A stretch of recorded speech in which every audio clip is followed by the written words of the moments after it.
that graduation, or at that time, if you didn't join this group of German girls, which was like Girl Scouts, but it was Nazi girls, you were not allowed to graduate. So Mom avoided that by just quitting school a year early.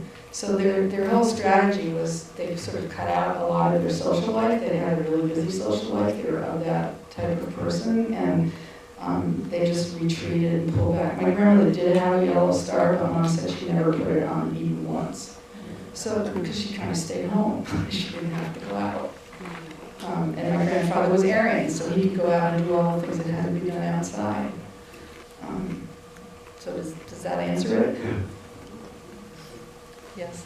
Yeah. Claudia, when the Russians took over Berlin and then set up the Berlin, not only cordoned off half the city, but then also put up the wall. Did any of your family get trapped in the eastern sector? No, nobody was in East Berlin at all. They all lived in the West. My mom's half-sister moved to Switzerland with her Swiss husband in 1938. My mom's other sister was killed in a bombing raid in 1943. So it was just my mom and her parents and my dad, and he had no family left. And they were in Dahlem, which is a southern section in the West, and got out. Is your mother still alive? No, she died 2 years ago. She was here 8 years ago when we did the film, though. Claudia, did your mom ever talk to a group of American kids what she thought she had learned, what was important for kids to understand about the world or their roles in the world? Well, she did. She had a really good relationship with Steve Peace, who was a history teacher in Lebanon. I forgot if it was the middle school or the high school. And she went to one of his classes every year. It was an annual event. That was in Concord, in middle school. She came to Concord too. Everyone was, yeah. Steve was a Oh, Steve Peace was, wait a minute. It was Art Peace. Steve was here, Mom went to Brentwood, but she had this relationship with Art Peace up in Lebanon, and thank you, Ruth. And she taught the kids there annually, and the kids would do a term paper on her, or when a kid did a video project, that kind of thing. She did. What did your parents think of Richard Nixon? Not much. They wouldn't buy a used car from him. They didn't find it scary. No, I think they found Goldwater really scary. And I think they're lucky not to be alive today. In fact, this is interesting. It's a little aside, but Mom said in the obituaries, as people were being killed in the obituaries of the men who were being published in the papers, there were two kinds of obituary comments. One was, so-and-so died in cause of our hero, the Führer. And the other one was, so-and-so died and God has released him. Good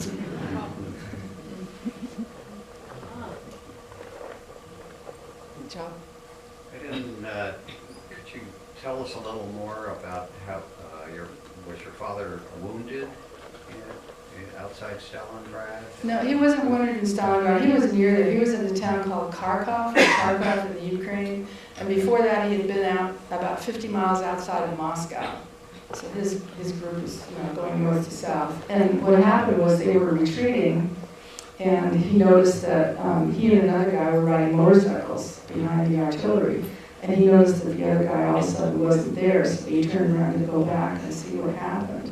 And the guy was lying in a ditch. I think he'd been wounded a little bit, or he was stupid driving, I don't know, I can't remember what it was.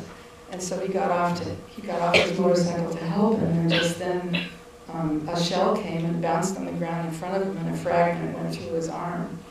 So he could never hold the tennis racket with his right hand to serve. So he would serve with his left hand.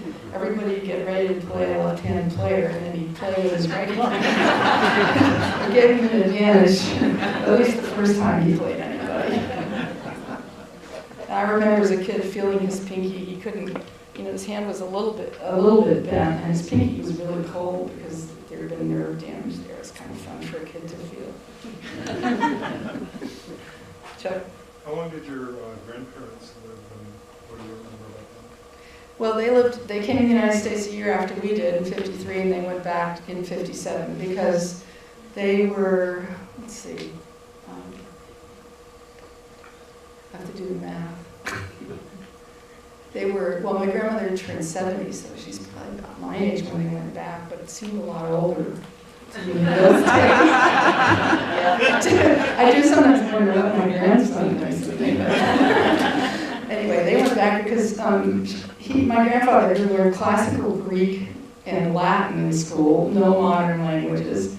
And my grandmother knew French because French was the international language of the international set. So English, learning a new language and English is tough, was hard.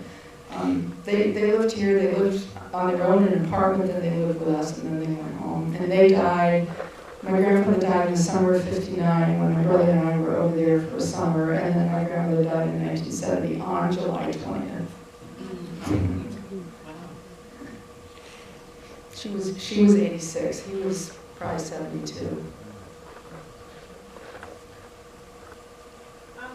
How long did your parents live in Berlin before they left, and did they talk at all about what they knew was going on in East Berlin, even though they didn't live there with the Russians? No, Nancy, they didn't. I mean, I'm not sure. I think they left Berlin, I can't remember for sure, but it was in the summer of 1945.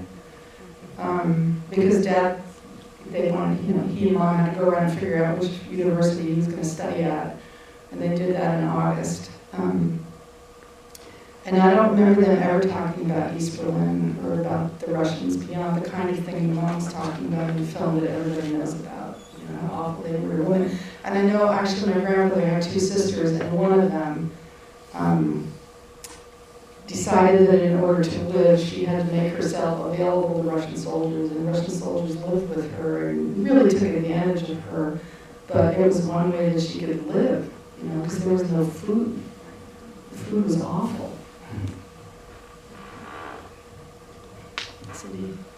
What happened in the assassination attempt? Hitler, it blew up and it blew the whole building up, and Hitler just didn't die? Or? Yeah, I think he was wounded a little bit. Originally, my dad said it was a card table, but what he's talking about is a game table.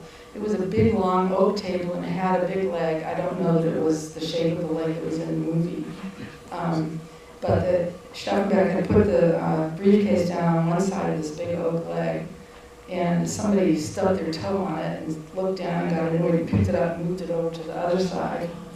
And so Hitler wasn't killed, he was just wounded. I think there was somebody who was killed in that, but I can't remember for sure. So they had all these plans. There were people who were plotters who were working out in the Wolfschanze, which is the Rastenburg headquarters where he was located at that time. And they sent out messages, and Stauffenberg was able to get out, and they were able to get back on the plane into Berlin. I don't know why Operation Valkyrie wasn't started when he got home. And it was too late, really, to start it, but if it had been started, it wouldn't make any difference anyway. 7,000 people got arrested after July 20th, and they were starting to try people and kill them within days of July 20th. 5,000 people killed. Brendan? Knowing what your grandparents and what your parents went through, how has that affected you in any way? I'm active in politics. And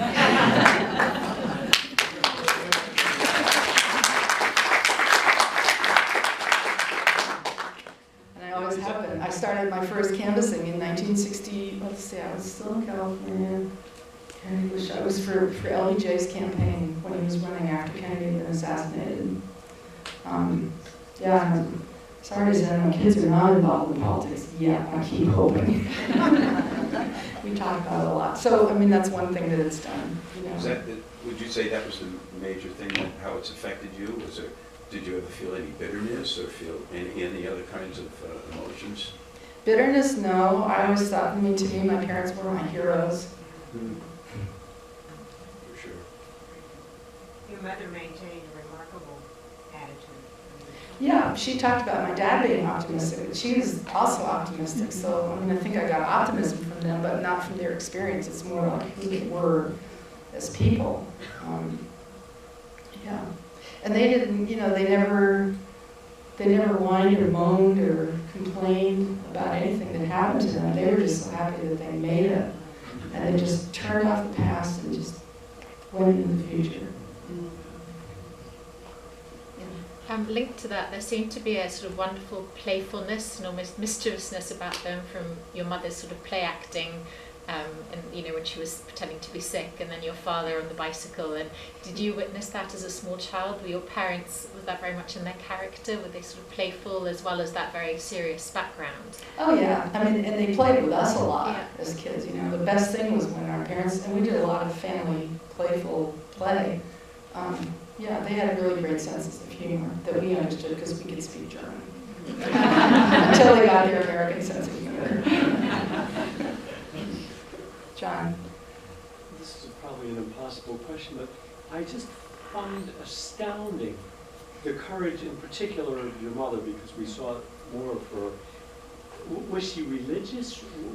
Where did she get that amazing strength and courage and love?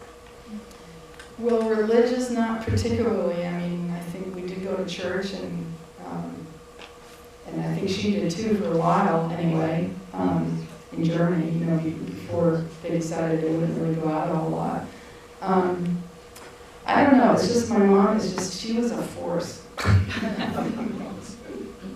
She was really brave, really gutsy, and she could, it's part of what you were talking about. It's not just being playful, it's the acting.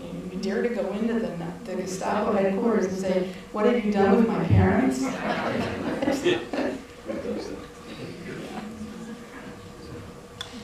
Anybody else? Yeah, Claudia, did your parents go back to Germany frequently later on? And if so, what was that experience like? Well, the first people to go back were my brother and me. We went back in the summer of '59 for the summer, and then Mom went back in 1965 for the summer with my sister to see old friends and family. My grandmother was coming. My grandfather didn't come. Well, he died in 1959, 2 years after they went back there. But my grandmother came over every year for a visit for a few months in the spring, so there was always contact with her. And my dad started going over on business around 1965 or so. And I was there in 65, and then they went again in 69. They didn't go back very much. I mean, they didn't really think they wanted to be in Germany very much. They were close, our family was close, it was small enough that we could all be close and all know each other. And some of their friends were still there, but over time they started dying. So no, they didn't, I can't say they went back a whole lot. I think, Sarah, did you have a question? I was wondering if there was any official recognition of this plot and the heroism that they showed there. Did they, recognizing that resistance? Yeah, there is a museum of the German resistance. I mean, people talk about the German resistance, but there wasn't a thing called the resistance. It was just here. They were never united. They were never really communicating to each other because they probably couldn't. But the museum is in Berlin, and it's in the Bendler block, which is where my dad was guarding the gates that night. And there are changing exhibits from time to time, and there are records that people can research if they want to read about the people that were involved and that kind of thing.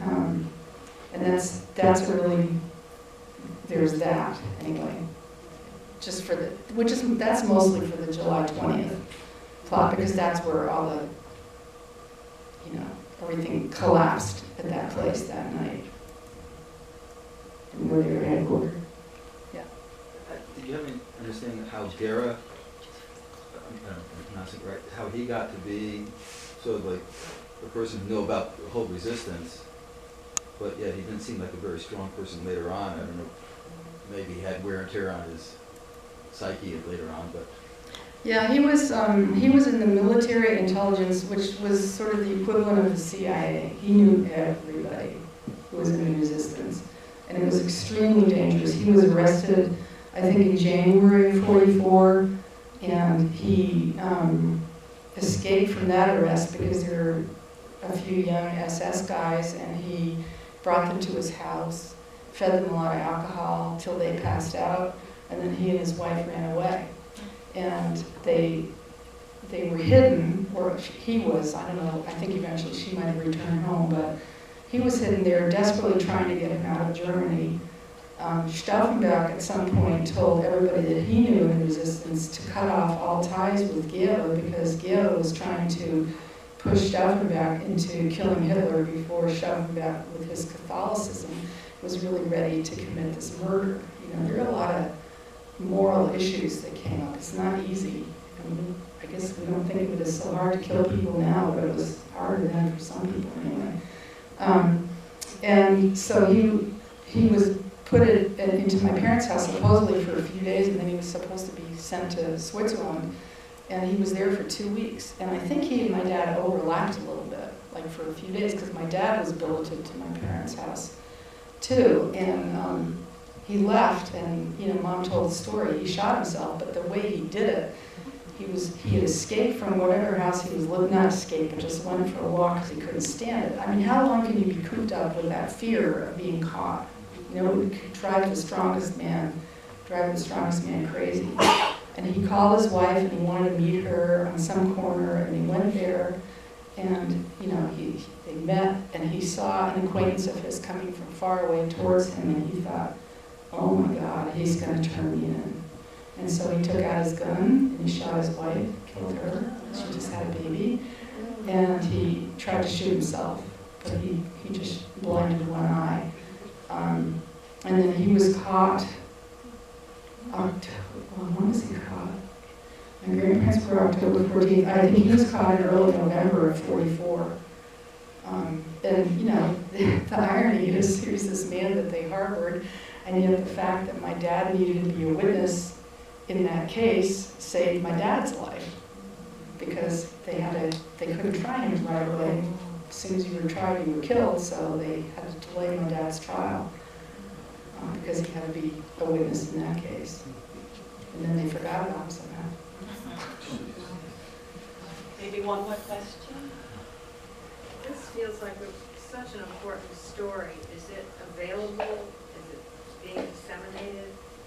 Yeah, it was on Netflix for a while. It was on AOL for a while. There is a website called survivinghitlerthemovie.com where you can go and see where it's being distributed now. I'm not sure where it is. Netflix requires they have contracts. You know, how long can the movie be available, and so does Amazon. So, but it is available, DVD.